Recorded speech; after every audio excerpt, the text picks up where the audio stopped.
Bonjour, bienvenue encore à cette nouvelle édition, ce nouveau flash de ce que l'on ne vous dira jamais dans votre cours d'histoire. Voilà, c'est un concept développé par Nietzsche Jeans encore, pour qui nous rappelle que nous sommes les fils du premier monde et filles du premier monde et non du tiers-monde. Alors, je pense qu'il faudrait commencer les choses par le commencement. Alors, nous allons aller désormais par volume. Alors, le volume 1 aujourd'hui nous parlera alors de comment les choses ont commencé. Donc comment l'homme a apparu et comment il peupla le monde et d'où il a apparu et d'où il commença à peu près le monde. Et le titre donc de cette présentation aujourd'hui que je ferai est l'homonisation du monde. Alors l'homonisation du monde simplement pour dire que comment l'espèce humaine a commencé à peupler le monde. Et elle commença en Afrique. Mais pour que je puisse développer ce thème, il faudrait que je puisse avoir une approche préhistorique et monogénétique qui n'a pas une préoccupation raciale, sans avoir une préoccupation raciale, comme la thèse polygénétique, qui, elle, dit que le peuplement a commencé en Asie, en même temps en Asie, en Europe et en Amérique, ce qui est faux. Elle a commencé simplement en Afrique et je vais vous le prouver.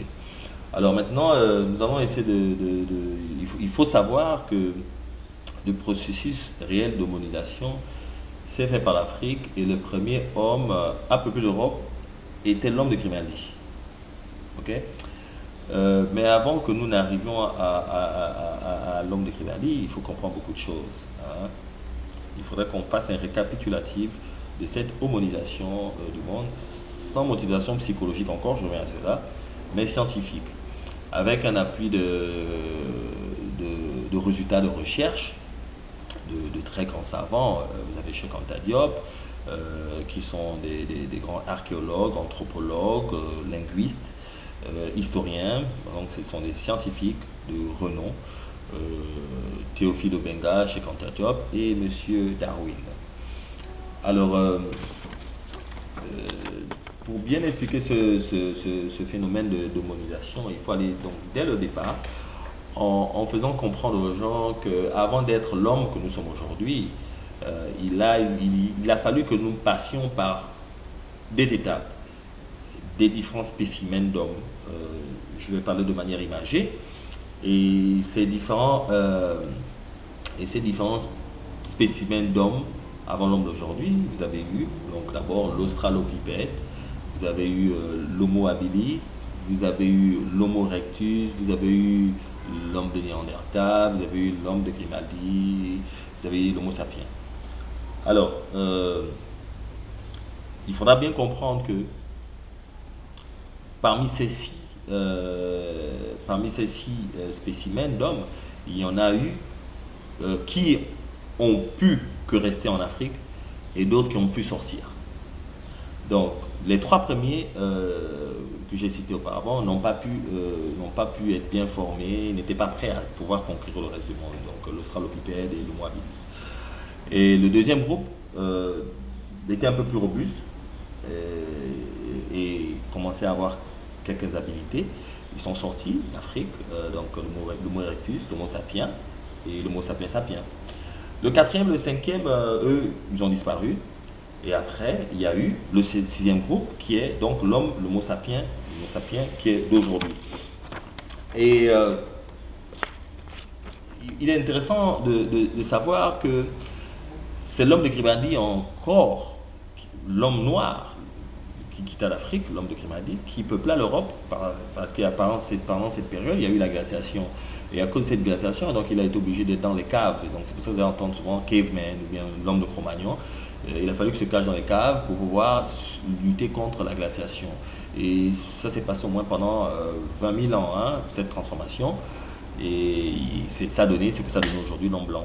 Okay. Donc nous pouvons dire aujourd'hui, nous pouvons connaître depuis quand l'homme blanc est arrivé. Donc en étant homme de Grimaldi, il est rentré en Europe. Donc ça fait 40 000 ans.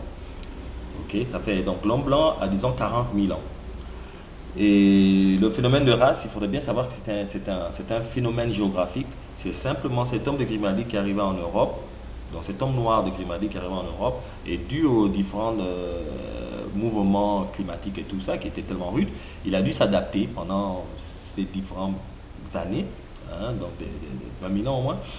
Et c'est sans ces conditions climatiques qui firent en sorte qu'il change de couleur. Donc, rien à voir avec le phénomène racial qu'ils ont voulu faire après. Donc, la race, c'est juste un phénomène géographique.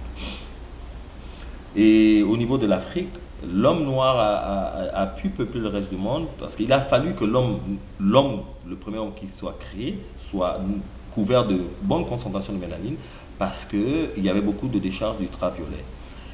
Et s'il n'avait pas de la peau noire, donc il n'avait pas cette concentration de mélanine, il n'aurait pas pu pouvoir persister et de combattre cette chaleur et tout le reste et pouvoir sortir. Donc il n'aurait pas été conditionné à pouvoir homoniser le reste, faire son homonisation du monde. Okay. Car il était né sous les tropiques, il était né sous le Kenya et tout ça. Alors, et il y a des faits scientifiques qui nous démontrent aussi que l'Afrique est le berceau de l'humanité parce que simplement tous les différents fossiles que j'ai cités, on ne les trouve qu'en Afrique, les 6. Alors, vous allez trouver en Amérique que le modèle Homo sapiens, en Asie le modèle spécimen Erectus, Homo erectus ou Néandertal, et en Europe, vous allez trouver l'Homo erectus, l'Homo sapiens et celui de Néandertal. Mais il n'y a que chez nous en Afrique, vous allez trouver les 6 spécimens. Donc vous voyez, c'était simplement pour vous dire encore qu'il ne faudrait pas, il faudrait que nous soyons pleins d'audace scientifique, intellectuelle, pour pouvoir comprendre cela et l'accepter. Cela ne veut pas dire que nous sommes meilleurs que les autres ou que les autres soient moins que nous, mais c'est simplement pour dire qu'il faut reconnaître la contribution de l'autre auparavant, pour pouvoir se permettre de voyager dans le temps et d'une manière humaine se respecter. Voilà. Donc, et vous savez aussi que la nature ne se répète pas. Il n'y aura jamais plus de dinosaures. Il y a des spécimens qui ne se répéteront plus parce que quand la nature crée, elle passe. C'est pour ça que vous ne retrouverez jamais deux personnes qui ont le même empreinte. Parce que la nature ne se répète pas.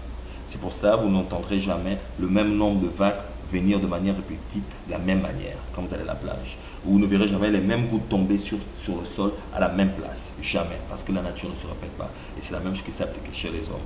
Vous ne verrez jamais deux animaux identiques. Vous ne verrez jamais. Vous voyez, ils sont dans l'espèce humaine. Donc, vous voyez, faisons attention à ce que nous disons. Faisons attention à ce que nous observons. Parce que c'est important de le savoir. Et il faut savoir, il faut être objectif. Et surtout savoir que on peut dire aujourd'hui quel est l'âge de l'homme européen, mais on ne peut pas dire vraiment quel est l'âge de l'homme noir. Parce que c'est aller trop dans le temps.